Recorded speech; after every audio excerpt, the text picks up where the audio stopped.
I found a group of illiterates. You see, the same spot where I complained 2 weeks ago, in the case you did not have corrupt companies, competent companies, such a potholes would be filled at night.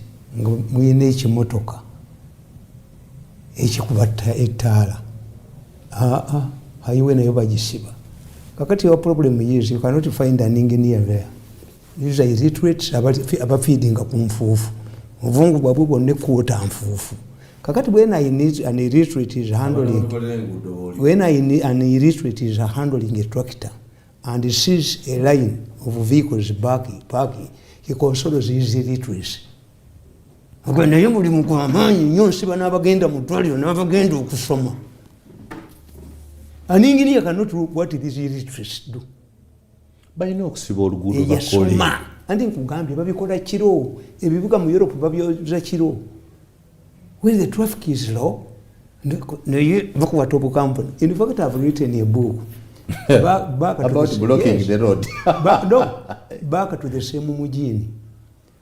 What is that? Banyamwezi never inland traders bakolanga emijini would be the modern hotels mailo 7.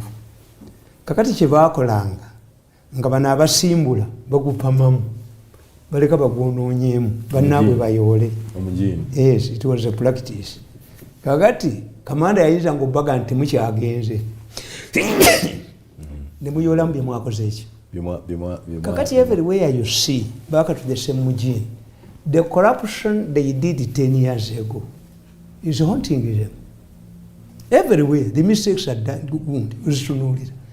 Why should 40 people die on Echinala? Yes, oyinza n'okukola calculations nga tebafangako bwe bati. 1, emmeri bazisola mu nnyanja nakugamba nti 5 vessels were deliberate sanka in Lake Victoria. Musajja n'ayagala ozijjayo, engini y'amazina amugamba nti 1, the president has written to us allowing you to retrieve the sunken vessels. You are allowed on 2 conditions. 1, you will compete with others. The second point, if any of them is damaged in the process, you pay. Engini y'amazzi nibakwate emmeri y'essese. Sinnatege erinnya lyogerako. Lwe luguudo lwayo. Engini ya what? Oluguudo lw'essese lwe luguudo lwayo. When you go to Britain, trains are private, but at the end of the day babala ne government nebatopingirako. That was the intention of eyo emmeri. Emmeri ekola luutu eki. Ate bwe baagulayo abanene who have lost power now, they are no longer power brokers, essese. Emmeri baagiwamba neefuuka person. Ekola omulundi ogwo oluguudo lw'essese ate naye ebulira mu nnyanja. Ne muddira amaato in the case of Lesotho, amaato agayingini gonna mwagakubanga mubbayo empuuta. Kakati abasajja ne babeera awo teri Lesotho abavubi beemanyi bagoberera. Kakati are you not going back to the same mujini? You are going back to the same mujini. Everything is revived. Everything is why? You made mistakes earlier, and this is what makes new governments and leaders popular within a very short time. Boba kwata bukuwasi ne bagamba nti bano babadde bakolaki nti babadde balekawo ebintu omanyi balowooza nti all of these things will be exposed when Museveni has gone bamublaming bibakwatiddemu bazeemu omujeni gwabwe gwe baanyamu. Now, Mirundi, naye nkuleetedde nga tonampa byondeetedde twayogera kati soke tugende ku kino. You know you are a highly respected person. You risk becoming... At times you say no, but I don't mind. You make your point. You are a highly respected person. You risk becoming a clown. No. When you over-decorate yourself with this... Kati lama bibi yamba. Chichi. You understand? Ojja kufuuka ngono mwana yalinga... No. Yalinga mu Uganda Cranes. You were scared. No, not scared. Don't bring me your cowardice. You went to Muhozi, you fear. I don't fear. This is over-decoration. No, not over-decoration. Bichibio yamba. How much is this suit? How much? It's very expensive. Can you afford it? That's why I'm wondering, how did you damage it by putting... Damaging it? Are you part of the MK? Are you part of the MK? You see, for us, how do they come in? When we were in the bush, they used to tell us, how do you expose an enemy? era kati nga gwe omutiitiizi biri ebintu ebyo bye tukola mu strategy. President Museveni yategeera nti Kigundu tamwagala. Suleiman namulonda okubeera ku campaign team ye ya 96. What was the purpose? If you don't work for me, I know that you are an enemy. 2, even if you are my enemy, by accepting to work on my committee, even if you don't come, people will know. Tikisoboka katenja kubanga yamulonze nga tebamanyiganye. So Museveni benefits it twice. Kati mmwe abatya niwe kukuma. No. Demonstrate. Those who are fighting him and those who is the Nkofira not enough? Because Nkofira has him holding. This is how I style myself. I've asked you, is it a mufumba? No. Is it a cheap item? No, it is not. Yes. So may I know. And I have 50 of them, of different colors. Nze njagala nga jjajja, bwe njagala njagalira ddala, anti gwe ne music galazi tozigenda. Kati ofunekeza abaana n'abazzukulu ofune n'ezisala endongo. Mukiyita wastage. Kati kwekiyita wastage kubanga you cannot afford. The only thing you can afford if Baba had a staff uniform. Leka ffe abayinawo tukyakale. Obulamu bwa kiseera. Abakyakala tukyakale. Shi. Obulamu bwa kiseera. Kati yaggwamu. Naye yakyakalako. Yatinefika kweziri. Bade njagala kugamba. Lwali twogera ku Papa saakulaga portrait yange. This is Pope Francis. Wabawo. Blessing me. Sige ekifaananyi bulungi Papa Francis. I thought it was the other Pope. Francis yajja tebakugobye dda. Esaka tebanakugoba. He went to the Vatican. He spotted my rosary. And I knelt it before him. That's Joseph Tamale Mirundi. A Catholic who does not he called me. Church. Ask God for 3 things. I think I enumerated them to you before. Papa yakugamba. You know you were a politician. Ask God for only 3 things before I bless you. Musabe bintu bisatu. No musaba. Mama wange to live longer. And she's living longer. Yes. To unite my family. I'm not sure. And money. I'm a person who has been suffocated from all corners for 10 years, but I still have money to spend. I'm helped. Like this is sickness. I've been helped by many friends and brothers. This is an Italian who grew up in the Argentina. Balangamu.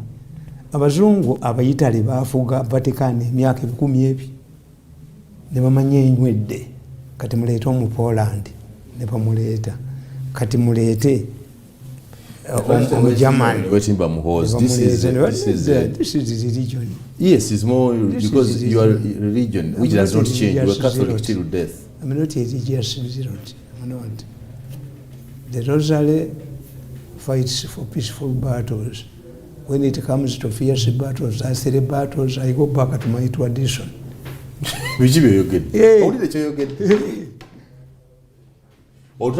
Endanga muntu ya mu Uganda passport yebweru. Every issues will be handled in heaven. Naye tulina abatutabula wano abeetako bbira ddala ne bakka mu Kabuli. Ne tubasangayo St. Peter n'atuwonya. So ensonga bwe banyanga olwanyisa sapule. When you see me in a rosary, then it's a peaceful time. I'm working for. Bwe bitabuka? I go back to my obusajja bubuli. Yes. This is a blessing. Nze n'ekirala ekinsanyusa ennyo nti akalaba kano okalaba deception, masters of deception. Masters of deception ekugamba nti obuzibu bwammwe buli ku kintu kimu kuba muno mwekiri tools of propaganda. Ensi etambulira ku propaganda. And propaganda is contrary to many people's perceptions. Propaganda is not lies. No. Propaganda is a packaging of facts to suit a certain target. a packaging. So yes. It's a packaging style of yes. facts. Yes. Yet when I'm going to a university, I must, if I'm presenting a paper, but I don't present the papers. Why? One day, you are not that intellectual papers. A professor, how do you know that it is yours or not? It runs about Pitanga Mr. Testi Makerere. Nzinga zinokosuwaka sizikola nga manya bazikola 90% n'omubuuza nti gitunyonyole nga tagimanyi yabadde na Nairobi ne bamukolera abaana babayita batya babayitanga batya baani ababe era kati Makerere gye bali abawandiika gundi courseworks namuga nti gitunyonyole ku lubaawo okwo nga tagimanyi funa masinale n'akikola. But one day a professor developed a theory unlike yours. Who says the professor is permanent? A professor must profess. You must write a book.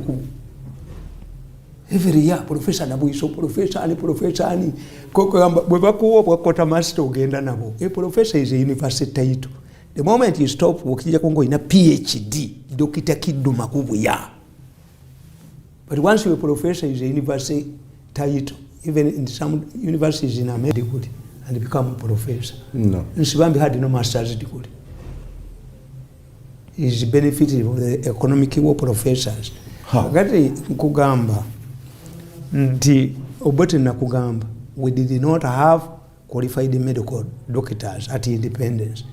The doctors, the Kisekas, the Rumuza and others, prominent doctors, they became medical doctors by law of parliament.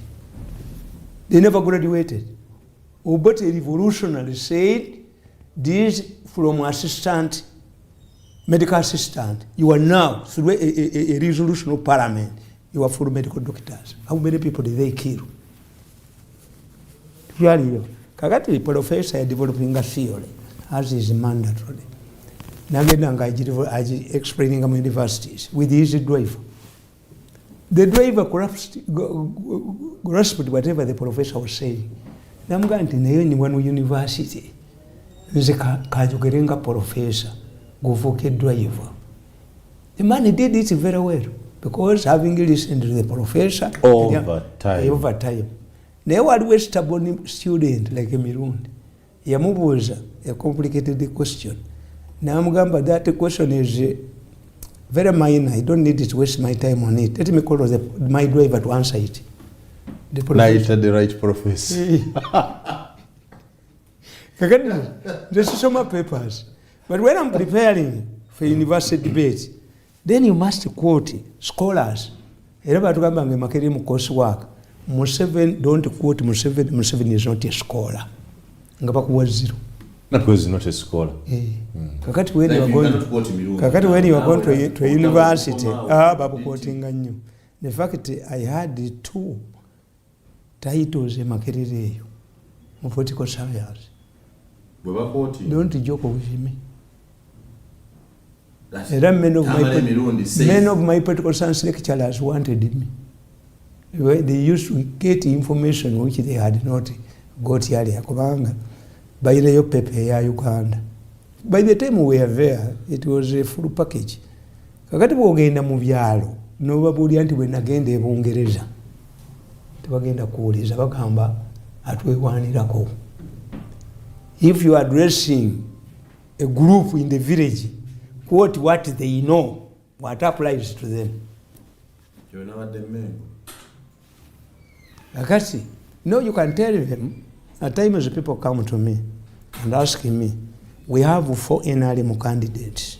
But what about the you choose every day. Bw'ogenda obwebwamu abasaba mbikola ng'ogenda okukomerera ennyumba oteekako ki kalitu nsoba gasiya. Yes. Ate bw'oba ogenda okuzizika ettooke oteekako ki gasiya. Yes. Bw'oba ogenda okutinda omugwa ogunayitako emmotoka nga tulina calivers oteekako mapaapaali oba nkoma. Yes. It's only because our people don't know the role of these institutions. A member of parliament must be knowledgeable and eloquent.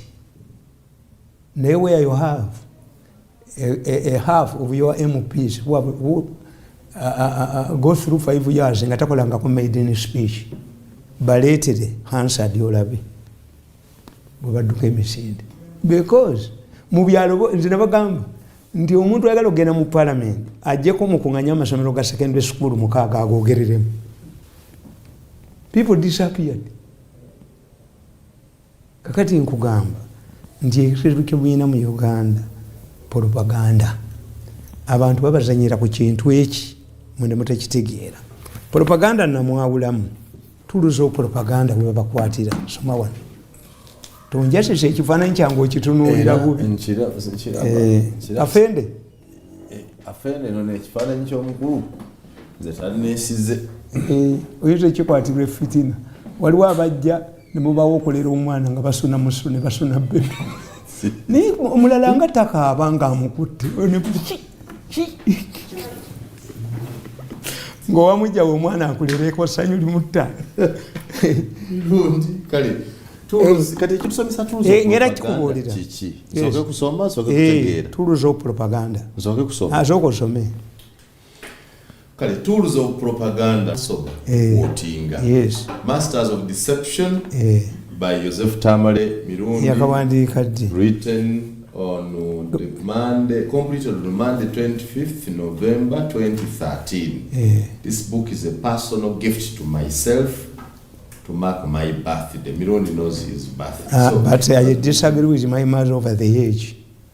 You can disagree with your mother. And I disagree. Mirundi, you cannot disagree with your mother over your age. She narrates a story where I was taken to a nearby parish to be baptized. They were baptizing me, George, according to the day's wound requirement. By the time in the 60s I grew up, I grabbed the priest because I wanted my name and stormed out of the church.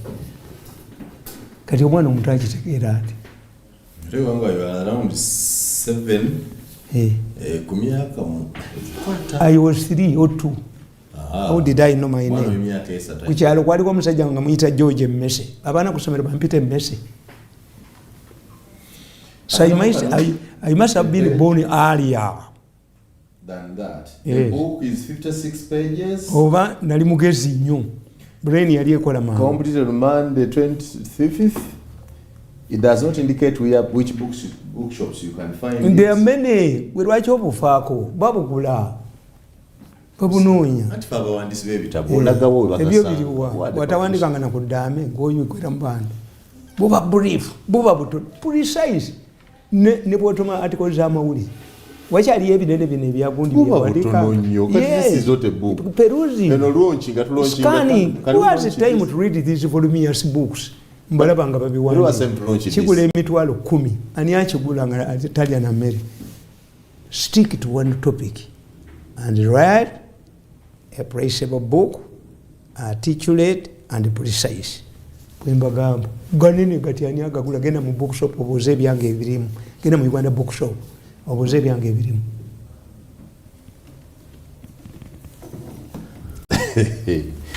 Tools of propaganda. Number 1, bandwagon. This applies to a target group that can easily be manipulated into embracing a newly proposed idea. It appeals to emotions rather than Ebisiyaga. A bandwagon. Bandwagon. This is bandwagon. Really? You jump on it. But if I can make an analysis, it was not necessary. They wanted to cover a decade kids okusokola abantu organize. They came almost in the same gun. Tifa abavuzi ba taxi tukwata ekimotoka kyambala ntukyekwekamu. Owa traffic yagala kubba manda fene tuyitawo n'akabindo kaffe. You can call all the effort Parliament spent. I'm telling you, what it is us now. If today I have a lot of complaints about my health, can you say that the doctors who did the surgery did it very well, or I misconducted myself? You misbehaved. He's back. Museveni says we can do, yes, as a leader. He wrote and said, with or without But loans. Have you seen the comments of his experts? Kubanga Museveni can do. If it was in Rwanda, I can accept. Rwanda, these are disciplinarian countries. bwe tukugamba tuli mu covid ojja kulya kilo ze muceere 2 bazirya bwagala ensalo bagikkiriza without agitation yabazimba modoti kakati mu Uganda Museveni alina ababba ku ssente ezo banabba kuzizi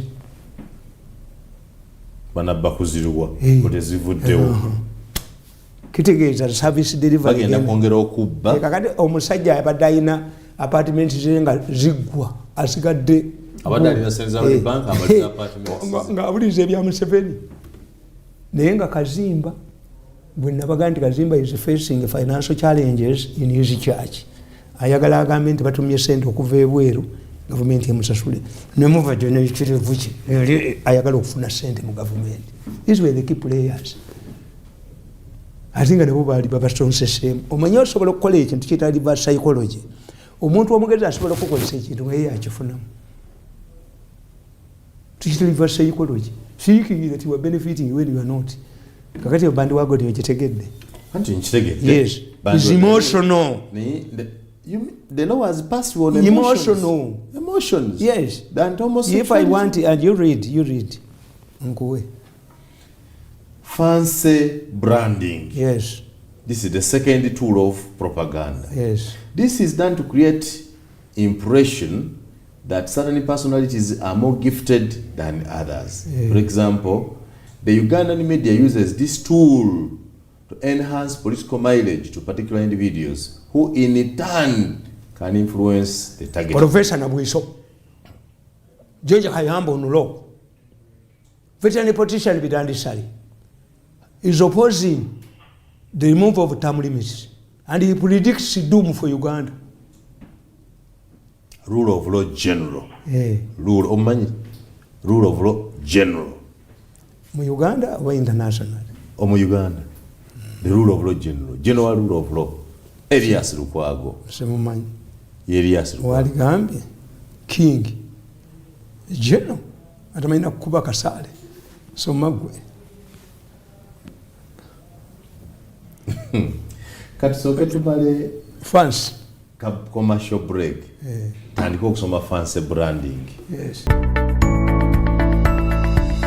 Enoni Baba TV obusoga bulaire. It is in our passion. It is in our achievements. It is in our architecture and our heritage. It is in the way we nurture and innovate. Imagine if everything we learned led to the one job you have always wanted. The journey isn't always easy, but with the right support, we can succeed and be anything we put our minds to.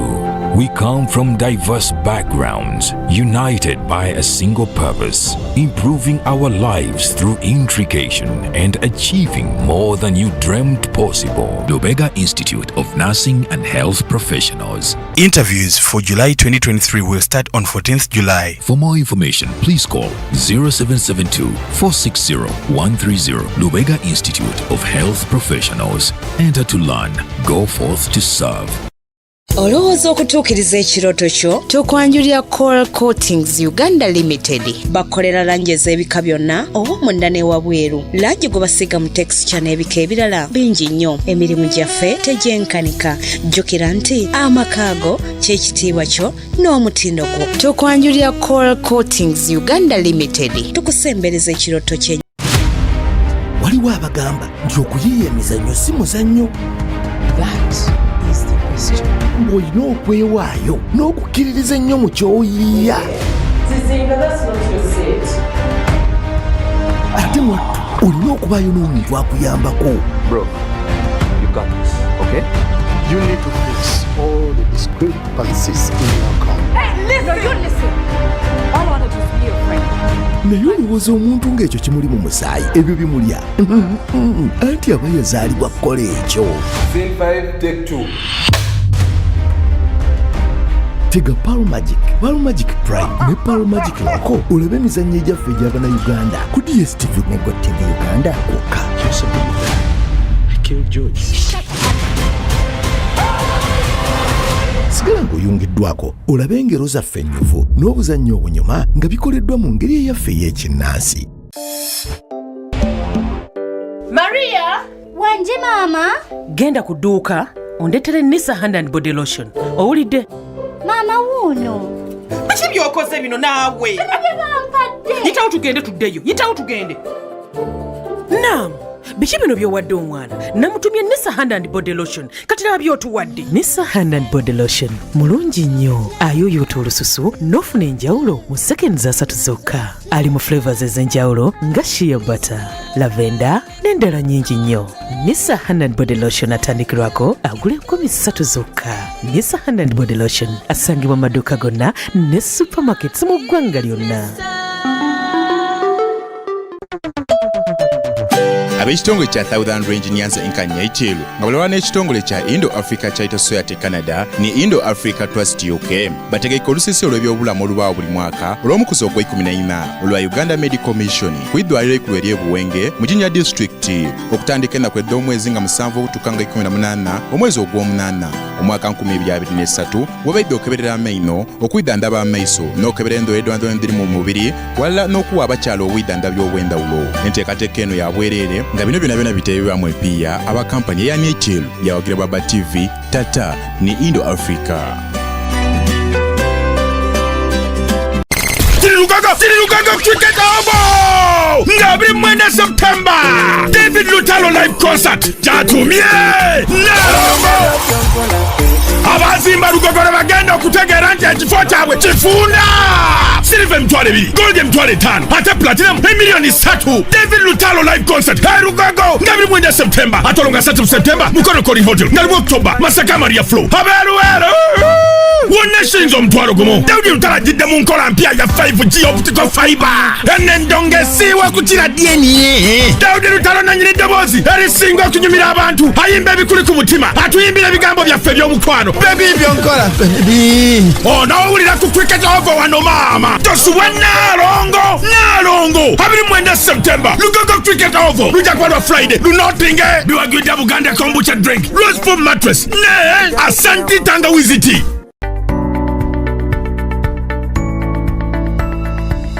Enoni Baba TV obusoga bulayire.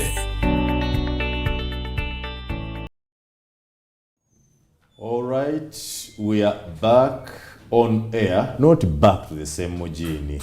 Mirundi yagambye nti walinga wedda abantu abakola enfagananga woteri yozalinga za balwanyi nga baziyita mujini. Bayinland traders ekabanyamwezi. Land traders. Songa mubeerawo bwe muba munagera bano babera kandi bamala okulya nga bagezaako okunyaga ekifo ekyo baki okucyenyagamu. In fact, somebody told me that it happened in the White House. Sinabo babikola abavuddemu ne boononamu. White House? America. Because buli president ajja ne team. When the president of the United States is defeated in an election, 70,000 jobs change overnight in Washington. Akati kugamba bino bagamba Trump nti tewali wakiriyalinga. Was it his duty as a former president to leave everything tayina ba aids be? Era nze mu State House nabaga nti alijje wange n'akimayo ekintu nabalabira kuona pito bamuggyako laptop enkadde nkuyira acid. Laptop enkadde? Bagikima. White State House? Yes. Waliwo abaana. State House can follow somebody for a laptop enkadde. Bakaddiye. Baali bamaze emyaka mingi babajja mu Radio Uganda UBC. Bwe baali bawumula babasalako ne ssente za saako tebagenda with nothing. Ne mbategeera. Nagamba ke and whoever will follow me. Sibabi yadde 10. Asidi. Never follow me. Sine kintu kyamwe kyentutte. An old laptop. Baba bagala yaki kujiwa agenda kudda. Humiliating you. An old laptop. And you follow me over an old laptop. Made it as a senior journalist. He convened a meeting of everybody who mattered at the time. Nabaganti your Lamushako is here. Don't write about me. I know your practice of humiliating those who have delivered committed service. Nabo laptop yabo. Enkadde. Mu meeting. And he walked it away proudly. How much is the laptop? I don't know. The center za saako tebali zibajjeeko. Muy fortunate. The center kubaira mu State House muli saako nimbira mu mimba wa saako. Mfuneki. Sente za SACCO zikuleta yoveka. Sisobola. Is there a SACCO in the Bank of Uganda? Is there a SACCO in Mugundi, Mukesisi? Is there a SACCO? Ate ku high command ne kubeerako SACCO. Why have I thought it is rose to work in State House? Try it. Kafero yagamba nti govuga nti amaje gali mu sente gende bombo we wandiise. Kati mali change, don't divert him. Fancy branding. This is done to create an impression that certain personalities are more gifted than others. For example, the Ugandan media uses this tool to enhance political mileage to particular individuals who in turn can influence the target group. When former minister and presidential candidate Jabir Bidandi Sali opposed the amendment of the presidential term limit provision of the 1995 constitution, the media branded him a veteran politician. This would create an impression that his position on the matter is out of national concern and not self-centered. Bidandi, who himself had presidential ambitions, predicted doom if presidential term limits were removed. He even suggested what he called third way alternative, which entailed that instead of amending the constitution, President Museveni's term be extended for more years so that he exhausts at once. But this was not practical because it lacked any constitutional backing. Besides, the prevailing circumstances did not require inserting a new constitutional provision to that effect, simply for the benefit of President Yoweri Museveni.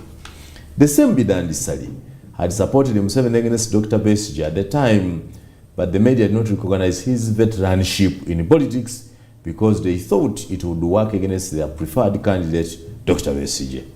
Therefore, fancy branding is invoked if the propaganda machinery wants to use it to advance its strategic interests.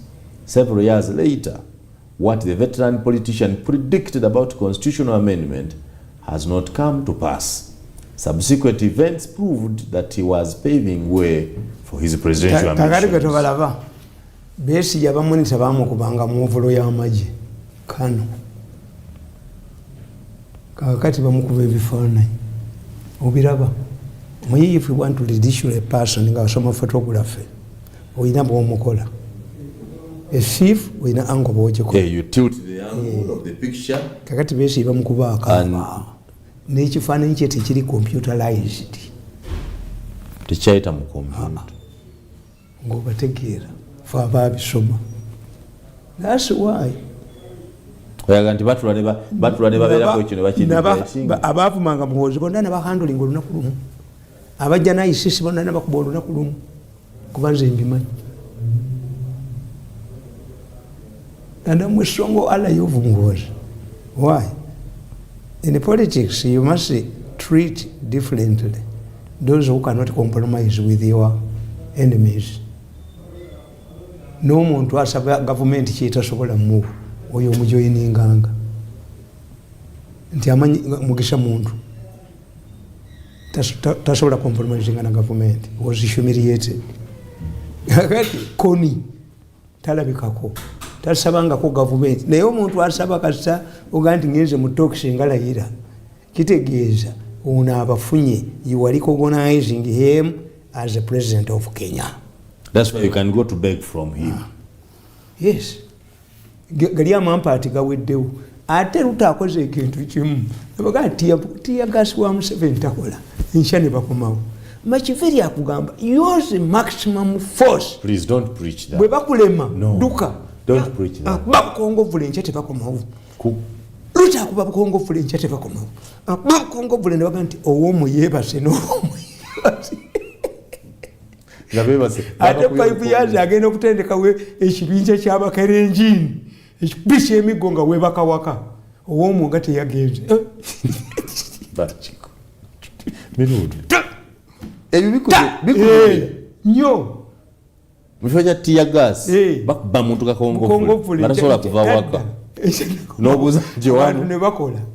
In fact, that was my quarrel with Dr. Kizza Besigye namugamba Besigye ojja mu kibuga during lunch time n'oyiwa emmere y'abantu ne lukwago. It is very abominable in Uganda for Uganda to throw away food.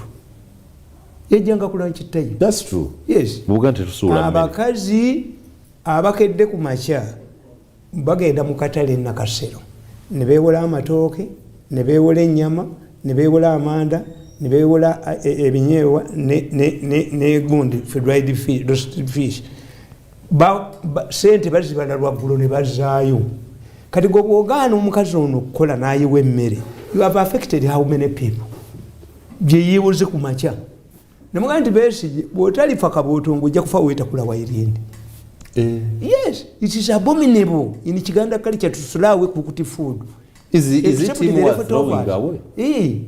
Yejanga mu kibuga nembaga nti Besigye alina strategy ya deception. Besigye bamugamba ntoyita mu kibuga bakola ka Uganda katono nnyo working places owino wa wayita. Why? Because alwanira ababali mu kibuga bali mu police does not have the capacity to explain. We did not stop him from coming. He's pushing his way. Tukuvuge tukutwale najja na nkumbi. Atagenda. Ayita mu kibuga wakati. Kakati what was his strategy? Nti if Besigye paralyzes the city and these people lose money after money every day, they can combine with Besigye to overthrow a weak government that has failed to protect their money. Nga bakitegeera. That's deception. Ebintu bibiri. Deception, reverse psychology bitegebwa mugezi nnyo.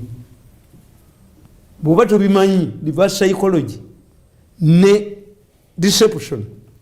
Lwaki gwolooza nti otegera strategy ya Besigye okusinga? Nti njimala mubala. Tiwadda mu nsi yonna tukubuuza ekintu kimu, what does one want to achieve? Kwozanyiranga. Tewali decision etali purposeful. You can see somebody walking slowly. Ono gyalaga amanyiyo nnyo. He's beating time. He knows. Kyobula ffe Abaganda batugamba nti when somebody sweeps naked before you, you also sweep naked. Naawe n'omwolegesa fimbo n'agenda n'ekisiraani kye. Leka kugamba mutamivu akunamira gwe. Buganda bwe mukola? Oli bwakunamira? Naawe kunama. Mulagi ejjogolidde giryava n'obulogo bwe. Nange nga bwondaba wano nti nfuwa mwenge gwange omusajja najja nti mutamivu afukawo enfuse. Nange empale. That's how Chiganda strategy defense. Tiwali akola kya busiru. I love the way you love Buganda. Culture yange njagala nnyo. I'm very knowledgeable about Chiganda culture. Yes, I'm a very knowledgeable man. I've written many books about Buganda. Very knowledgeable. The problem, you call them books. You have written some small pieces about it. Njakuleetera tofaayo. Naye leta tukompeye ekikyo nga tukomyewo n'ebyange. Kati soma wano. Ekyange kirudde. Gwatazaalanga ku mwana tosekerera ddole. Aweese ddole.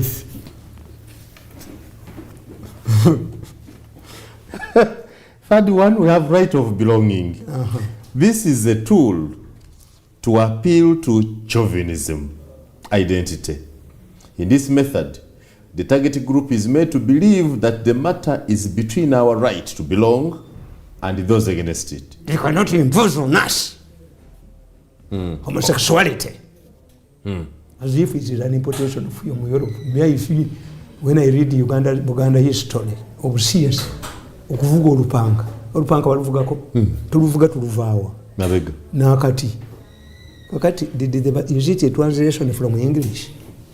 Okuvuga olupanga. No. Abasias. Is it a translation? Why did Mwanga kill these Ugandan martyrs? They were rejecting homosexuality because Mwanga was a homosexual by strategy. He did not want to produce a son. Ngabazungu bamukwatira ne bateekako omulala. Immediately, n'omukazi gwe yazaalamu omwana Maasombira was dressed like a man. Era olwazaala omwana ne bamugjawo. He was not a homosexual by practice, strategy to deny the bazungu success. Kakati Mwanga yatta ati abasome. Abazungu wano baaliwo bameka. ababaleetera ebisiyazo according to Archbishop Kazimba. De baganda se balyako muganda wange ne baleka wonze. Yes. Balyako muganda wange ne baleka wonze. Sugar cane and the rim and something else and the other. But the Arabs, they were Lungana, brought to the Busias. Okusiya is not an English word. Chauvinism. One would mistake you to support a Busia. And you read. For example, Mengo has come up with the Ensonga Semasonga that this showed the basis upon which propaganda votes be given. Yeah. This method creates an impression that unless all of those belonging to that social group gang up jealously to protect their values and norms, their future is at stake. What is more, the Kabaka Eka propagandists came up with the anti-hill theory. In it, Uganda was portrayed as the anti-hill with a queen surrounded by ants, Baganda, as well as termites, guards, protecting the hill territory. In protest of the Mengo functionaries, Catholic Church led Archbishop Joseph Chiwanuka had come up with a new terminology, Nabe. By it, Archbishop we balwanyisa bamaze okuga nti Buganda kiswa akirumba alumba namunsu enkuyege zino okuvaayo kakati bwe yavaayo n'abaga nti you cannot form Kabaka as a party with the Kabaka as it said. That's a sheer nonsense. Balwayo waliwo ekirabyeko bayagala bamukwate, but that is a longer story. Kabaka ordered for his arrest, but the Catholics mobilized in hundreds n'amafumu n'embwenjizi n'emmundu bamulumbe Kabaka. Yes. Kisoboka. Yes. Abaganda to mobilize to attack Kabaka. Archbishop yali agenze Roma. Era bwe yakomawo ekyamuyamba leadership tevawala. Fika jino nsuubuga yafuuka kalidinali. Agenda okubasanga nga Baganda hundreds bali Lubaga. N'emmundu n'embwa balumbe Kabaka. Bamukubi. Kwe kubaga nti ebyokulwanyisa byammwe byonna mubireete. Maze obbisabira. N'abisiteepingako n'abaga muyingire ekereziya. Abazira mbasabire mugende nga muti mugizi nakwira muganda kakungulu essimu ndi bwatata sebayiga mu ttaawa busaawo abakatuli kimbata era they demonstrated in Kampala.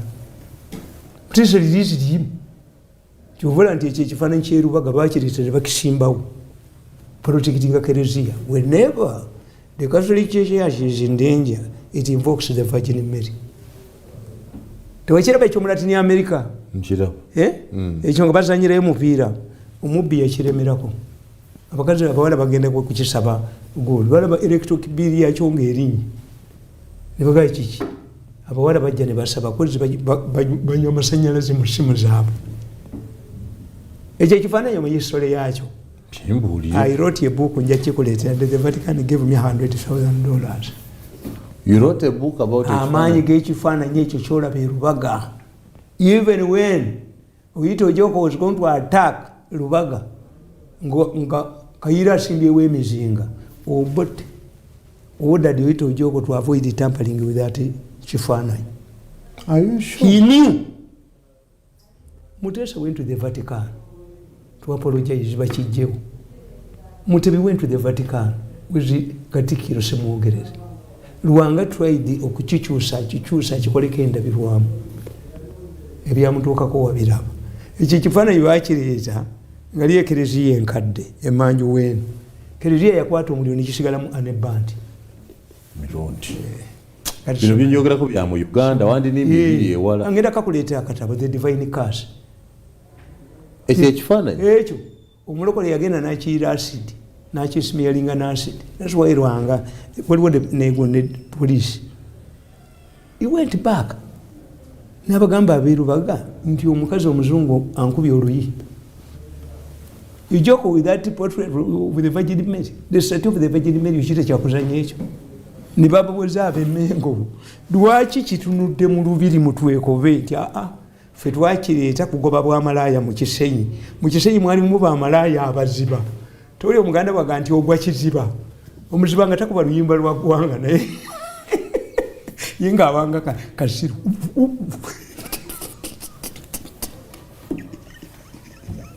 maliriza tugende ku nsonga enkulu basomesa propaganda tools of propaganda nze tobinkwatiramu nabisoma in one of the best institutions ate nga ndi mwana muto. Katusome the last one.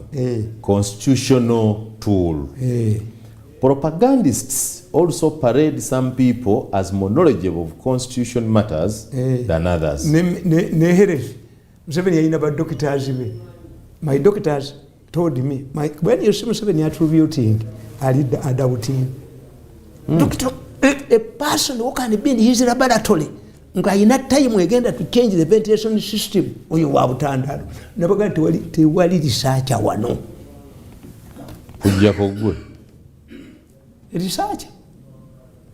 We have researchers, very good ones. Badira bitabo by'abannabwe ne bakundesa knowledge nga nti nkijje mu kitabo gundi. Mbambirina. Owandiika bibyombiraba. Yes. Okay, for example, if this was formed by a group of people from Western, by so doing, they portrayed themselves as more knowledgeable of constitutional mechanisms to wrestle power from President Museveni. They intended to prove to other Ugandans that President Museveni had lost influence in his home turf. Civil society organizations like the Law Society pretend to have the monopoly of understanding and interpreting the Constitution, who must therefore be listened to by the rest.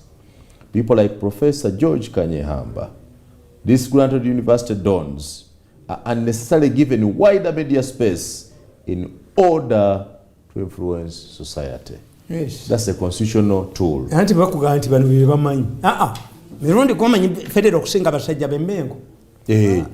Oje basiza ab'emmengo. Ani bobanga kyogerako ye federalism. Oba federal gwenjawuliramu. Are you talking about federalism?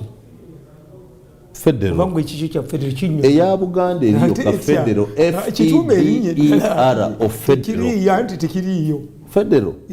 Ati kisabe gwanga gwe kibere bubo. Oyinza okudya mukyala ono omuyita Nalongo nga tazaalanga na balongo. But the Baganda cannot call Erubanga to perform duties. Umuntu akola emikolo gy'abalongo nga bamuzadde nga babazadde bamuyita Lubanga. Mumbasoga kitegeeza ki? Lubanga nani ayalula abalongo? Ati naffe tumuyita Lubanga. Omwana wa Mwennyuka aliye waka tumuyita omujjwa, ekyo kya Luziba.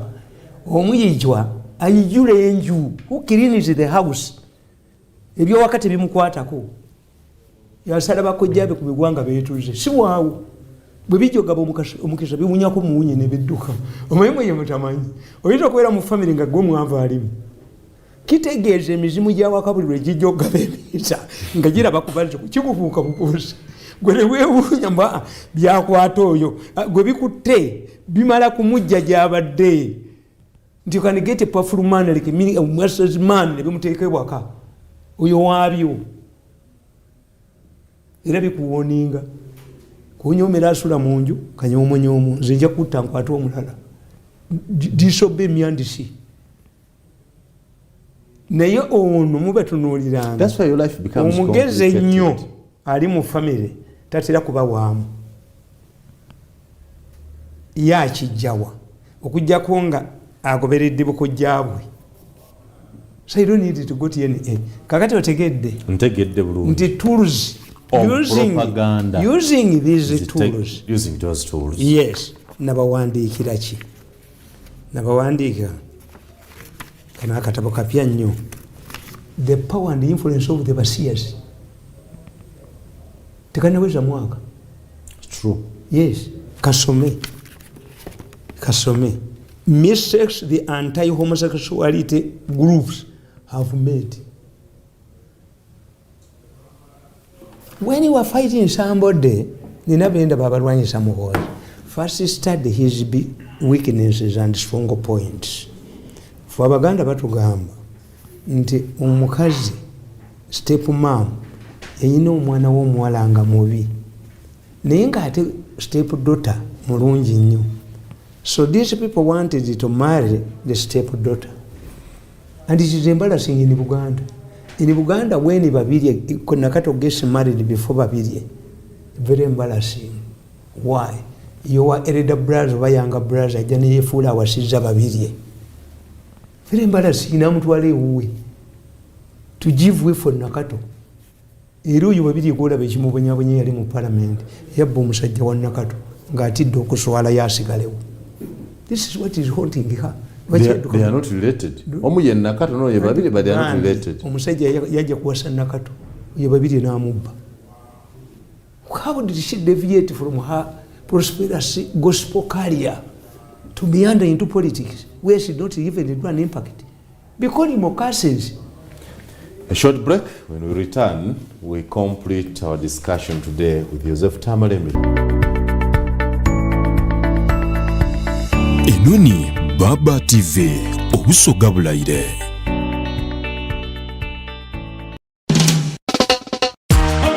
Olina kasenteko oyagala kulattako ofuneko wewezimbira Julex otunda nyumba gye wezimbira oba oyagala kugula eweddewo n'okutawuka Julex ekyapa kyo wakifuna oyagala kukikyusa kidde mu mannya go Julex oli luguudo lwewayagala oluyingira Kampala bano balinako ettaka Julex bamufuna mpola tuwonye bano batunda n'ettaka ku kibanja mpola Julex namwe be babbako ettaka nga byakulemerera oyagala n'akulwanira Julex balina ettaka mu Kampala wonna munnange yangu ofuneko wezimbira Julex Property Consultants Limited tusangibwa Nansana ku Jenina State oba tukubire ku namba z'essimu zino wammanga 0752 46 oba 0788 46 jangu ofune ekyomulembe Julex.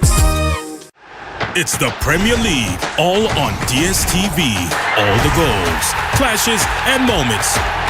All of Rashford, Salah, and Saka. This start is getting better. All in the language of your choice. All in HD. Available on all these bouquets to choose from. To watch on all these devices. Get DSTV with an HD decoder plus installation and 1 month family for 89,000 Ugandan shillings. It's the Premier League, all on...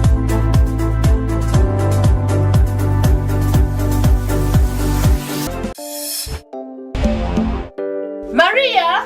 Wanje mama? Genda ku dduuka ondeetere Nisa hand and body lotion. Owulidde? Mama wuuno. Biki by'okoze bino naawe? Bampadde. Yitawo tugende tuddeyo. Yitawo tugende. Naam. Biki bino by'owadde omwana? Namutumye Nisa hand and body lotion. Kati laba by'otuwadde. Nisa hand and body lotion mulungi nnyo. Ayooyoota olususu n'ofuna enjawulo mu seconds 3 zokka. Ali mu flavors ez'enjawulo nga shea butter, lavender n'endala nnyingi nnyo. Nisa hand and body lotion atandikirwako agula 13 zokka. Nisa hand and body lotion asangibwa mu maduuka gonna ne supermarkets mu ggwanga lyonna. Kabino yenga twesinino online life na usoga chibunga yatuwa.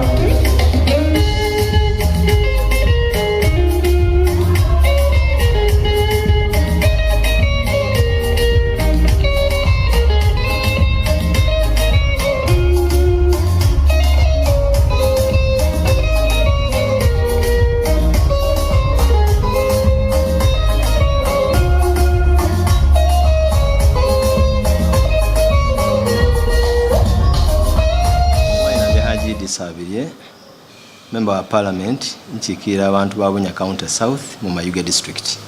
Prayer week ejo kuba ena mayingo era kwe tulikweta okusaba okwe week eya busoga yona ndi kunga abantu nti buli kimu kyona kikulemberwa kusaba ate era n'ebitabo ebitukufu bitukoba nti okutya Mukama amagezi mwe gasokera.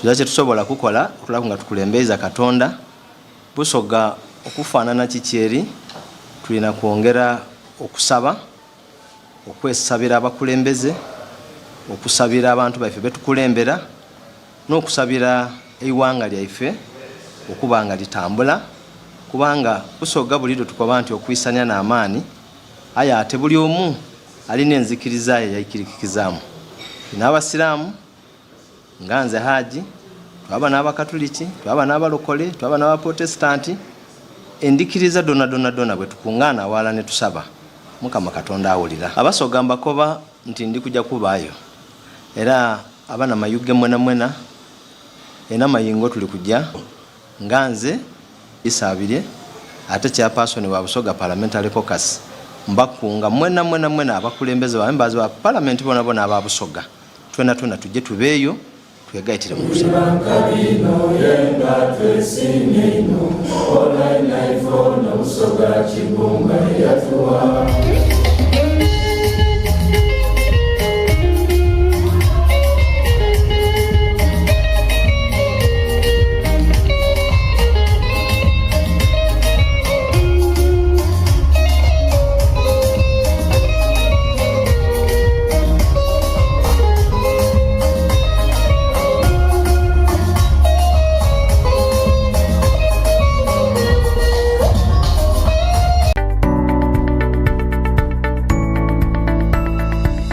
Enoni Baba TV Obusoga Bulaire.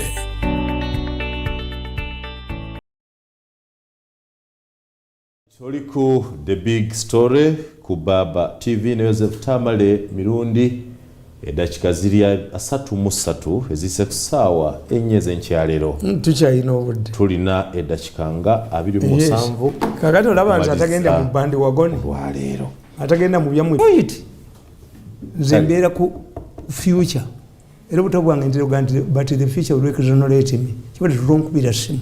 I don't believe in titles, I don't believe in power, I don't believe in I protect two things on my body, my head and my anus. Become a homosexual, smash your head. Kumutwe ndigalirewo galiyo papa ya mutta but later Papa John Paul apologized for the killing of galiyo yagano okukyuka nti ensi yeetolola nti Katonda nakola ensi eri fiction nti olwokuba oli papa galiyo yagano of the tutumanyani galiyo ba papa yalagira bamutte wange tuleeta yo ajanja konna kasa kiba knowledge scientific technical twala tolinya tutawana mutabani Mirundi paid school fees for me to be better Mirundi, and that's why my children must be better Mirundis. This is the societal development. One must be better than the other. Never chibanga nabano nze tujerekangana n'abaana bange. Yes, academically good bichi. We sit and the baleta encourage them to develop scholars. Siba bakubega mimo.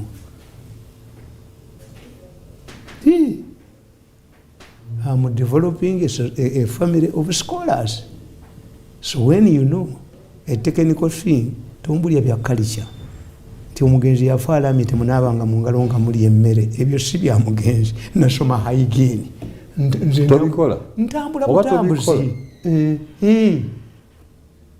we are primitive no omugenzi abane kiyalaba ogante munabanga ndikawatolo bwama yaleka alamye ennaku musanvu n'aleka wente mmeka yaleka wente mmeka ez'okulya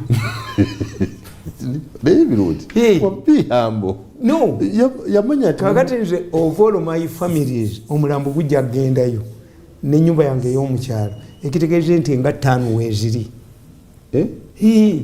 negwe noka nti omuzimu gwa oda guyina sente teeka bakumeeza in fact yembadde ndo babuulira nti akakatabo nakabawandikira dda somamu gundi emu bategeere the mistakes the anti-homosexuality groups have made. 1. History of homosexuality. The anti-homosexuality groups in Uganda believe that the practice is an import from Europe, which is not true. Number 2, Chiganda culture recognizes. Is that the second one? Yes. Another big mistake the anti-group has committed is to think that every European is gay. 4. Although some Europeans believe in gay marriages, they have not imposed it on anybody. No African country has been ordered to access European funding through institutions like IMF or World Bank. Nti olina kuba musiyazi. Ne mu Anglican Church tebanagamba kazimba nti to be a bishop you must be a gay. Because kanisa ezaabwe. Because for them once become constitutional and the right toyina wekirwanyisiza. Toga nti representative World Bank is a gay. It's not. Yes. But ye waabwe bayina ki? Bayina kubanga kyayisibwa mu constitution yaabwe ne papa era omaze akkirizibwa ensi kyeyabakatuliki etaliimu gundi single sex marriages. Abaana baffe abanywenje kabazungu be bagibaleetedde nabagamba nti abaana training medical doctors abaana nga abalenzi tubasubjecting ku same methods ngezi abaana abawala random testing naye baga nti ebuddo King's College baliyo obusiyazi kazimba yagenda nagulawo ekizimbe nga tabuuliriza nakubuuliriza. What was the connection? Abasiyazi balabika be bakizimba kakati bwe values zaabwe tebanakuga nti siyaga.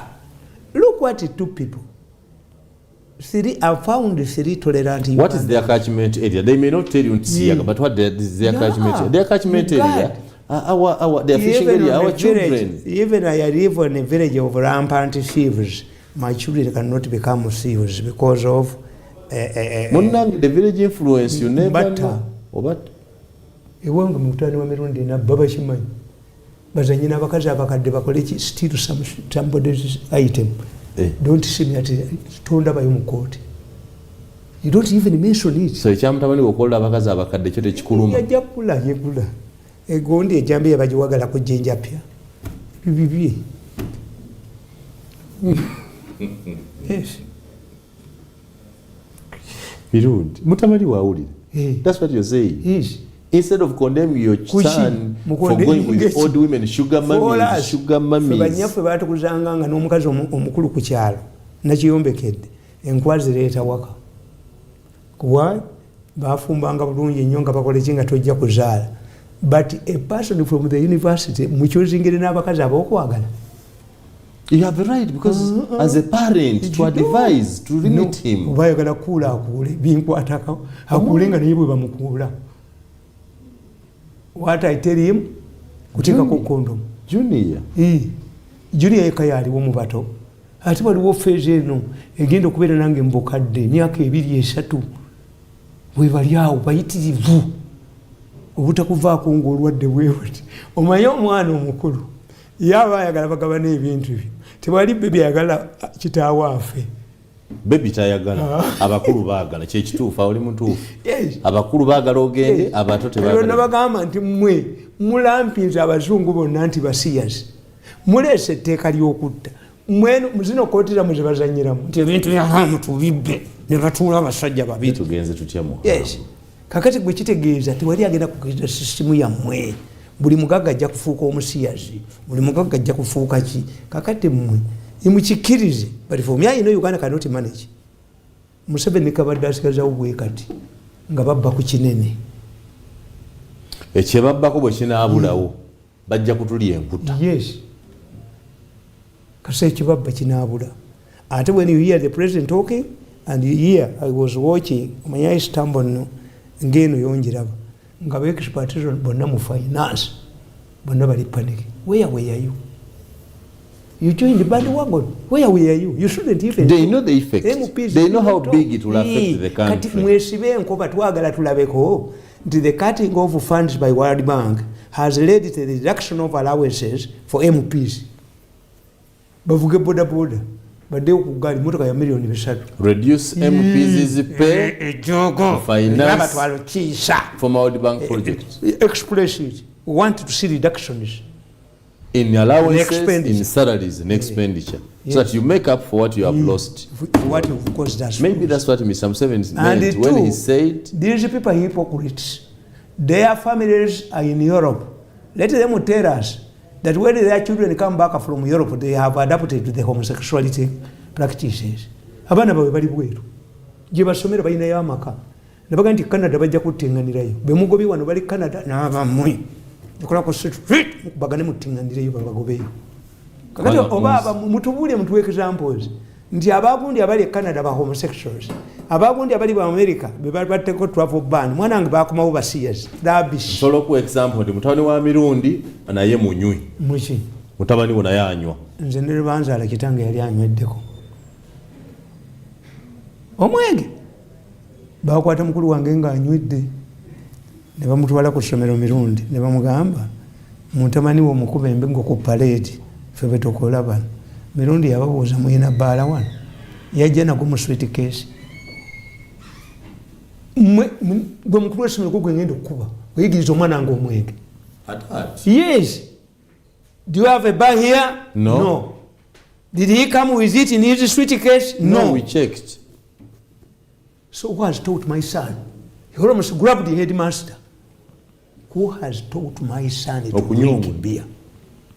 N'abagamba nti omwana wange kamuzeeye wakategeera mumemmererwa kunywa mwenge ne bato be bakitegeere nti kibi olwatuuka mukalagana nazina amazina nkuba omwana nku parade olw'omwe nze sigunywa. Mirundi was a highly intelligent man. Highly intelligent. I'm not surprised that I produced highly intelligent people. Where are they? Nenya for highly intelligent. Arrogance. No, I think arrogance. You are mixing the two. Your father was arrogant. I've been reading about Gond, your FDC. Let me explain to the Nyabwisos. There are factors they are overlooking. And the NRM itself. It applies to NRM itself. The Baganda have two important proverbs.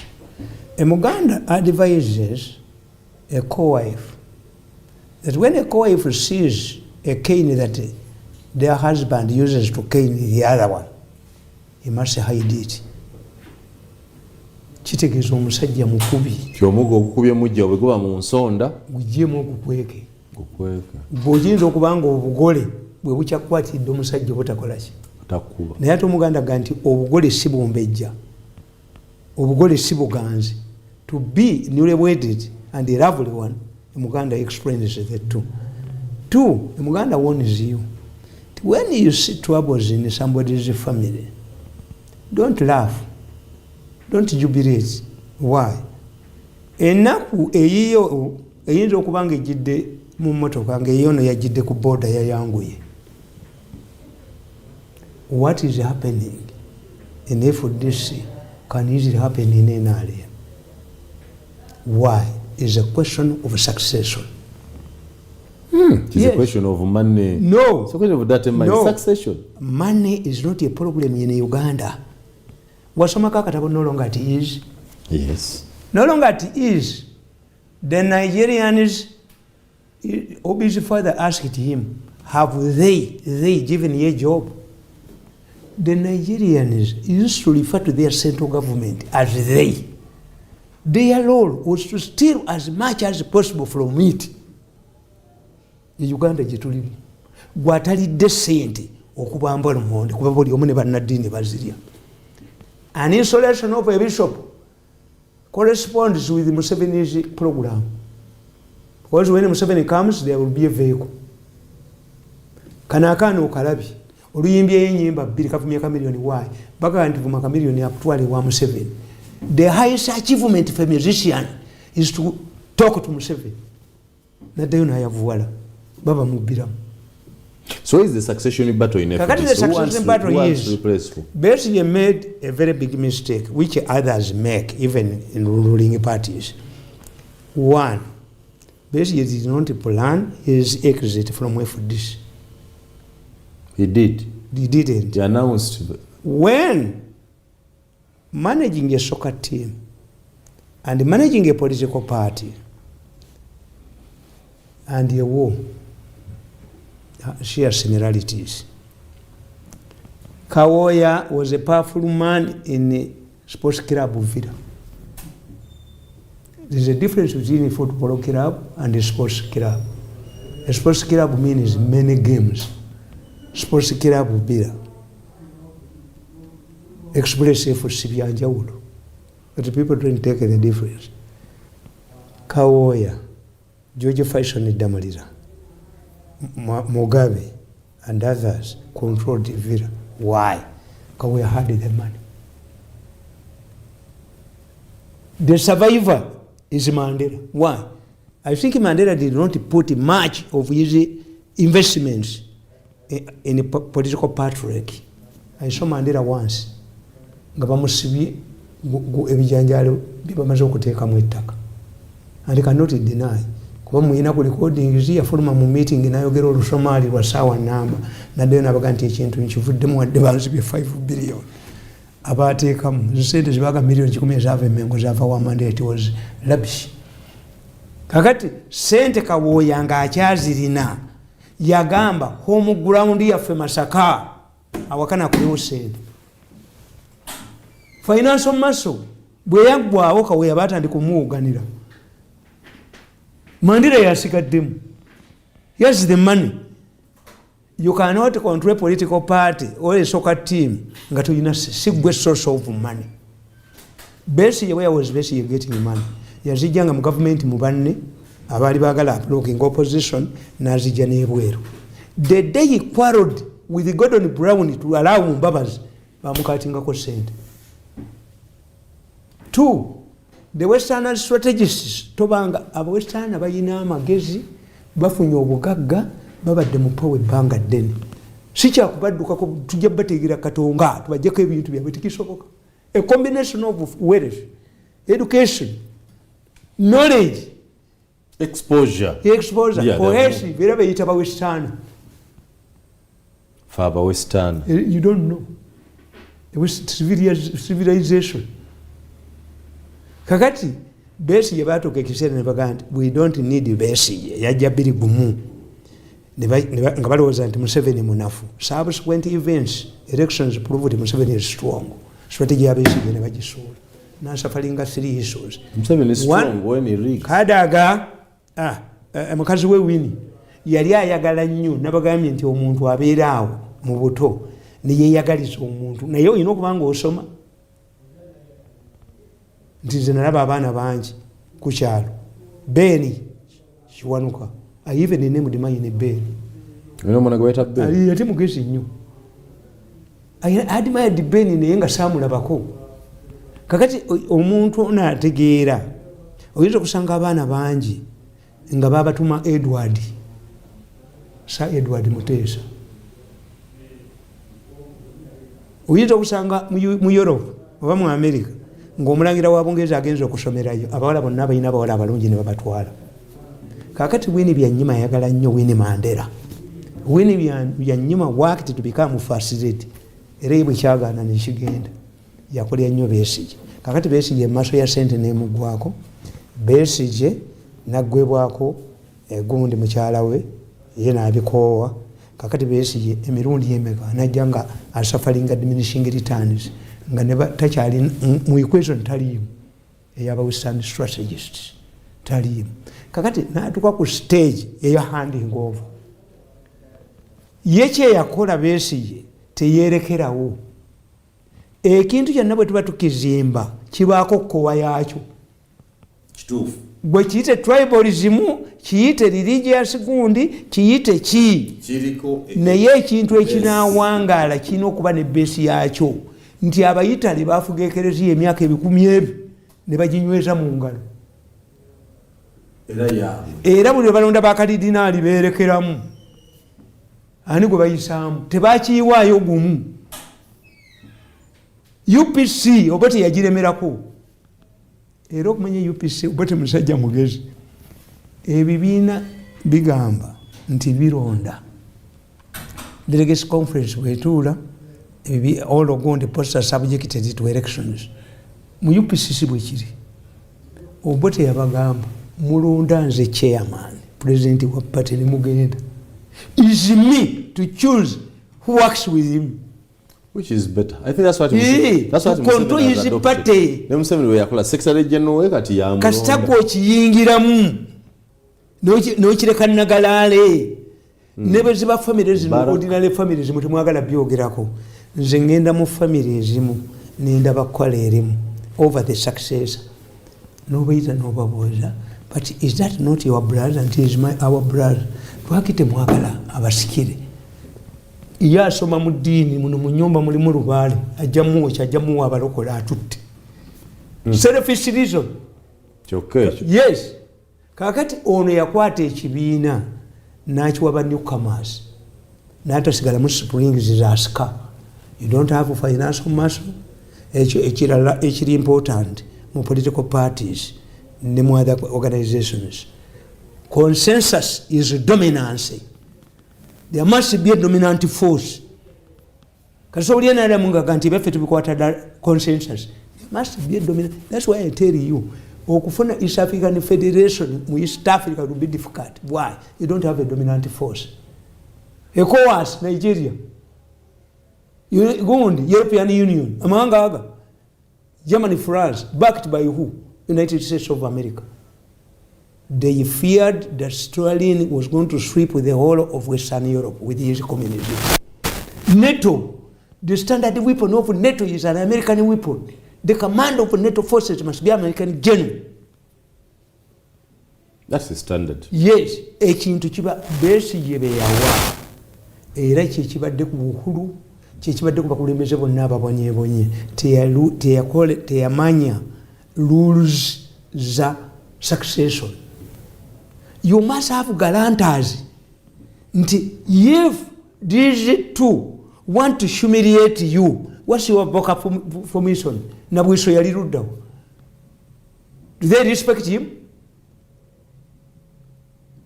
At least what we know is that Nabwiso is incorruptible. That's not Simuli wanguzi. The incorruptible katusi. Yeah. Them calling publicism propaganda. Nabwiso tali yanga kunguzi. At least that one I bet. Ejiri ajirabyeko batanagirabako. Abaganda bakugamba. When you said dog running away from dried things, items, it is likely to be tobacco. Muganda ganti wolabe mbwita kulwaniko. Genda okwebereye yise kutaaba kumukene yimirira. Toyita gati this man is not a womanizer when he does not have money, when he does not have a handsome face, when he moves with his sisters. Atakwaniki. Kibula muganda gamba embaga zantamanga tuyina byakwambala. Nefe tunoonya n'abatuyita. On condition embagamba. Nti suuti zigule ewange kubanga nja kwambala okusinga. Omanyi omugole gyana yamba nange gye mmanzi gyana. Era bano abakazi abatunda engoye kati balina luulu ti omugole tebamwambala mu ngoye ezi. Lwaki uzigiddemu, lwaki usirizaamu n'olulala. Okwambala omugole kitegeeza nti mulimu azze nalwo. Kale bagenda e China nabwa ne bakola olugoye mu jjoola lumu olw'embaga. Kakati Besigye factors ezo zonna taziina. Nti no people Nabwiso cannot. Where did Nabwiso see Besigye? But Nabwiso and Besigye are sure historical. The issue is nti nze mbaga nti bonna balwanira lugoye lwa mufu. When you study Uganda's political landscape, nga for abasoma political science, tuyina kye tuyita the body politic oba the political landscape ey'eggwanga. Are they fighting for a corpse? A corpse, when you fight for a corpse, it means you want the dead and the future claimant where he was buried. Bomba bakazi, mulwanira omulambo. Kati bano Nabwiso baagala kufunamu ki bano baagu mulambo. Why?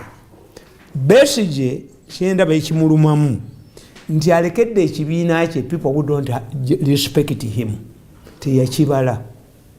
Besigye yali manipulating the delegates conference ng'eyina ekitundu mwekola ki mweva ate abo anti yabala selfishly oba yakkiriza mu bya gunde mu bya tribalism.